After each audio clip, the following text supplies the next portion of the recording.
કોઈને પૈસાનું બળ હોય, કોઈને વર્ધીનું હોય, કોઈને માણસનું બળ હોય, પણ સાહેબ આ એમ તો મેલડી વાળા છે અશોકભાઈ, અમારે મારી મેલડીનો પાવર બોલે નહીં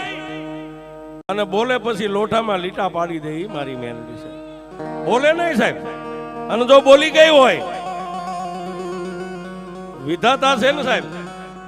વિધાતા વેરણ બની ગયો, તમારા નસીબની માથે ચોકડી માંડી દીધી હોય ને,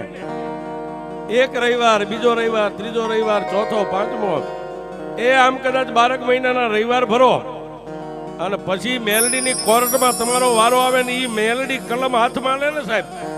વિધાતાએ ચોકડી મારી હોય ને, એમાં કંકુના અક્ષર પાડી દે તો મારી મેલડી પાડી દે સાહેબ, બાકી ન પડી જાય.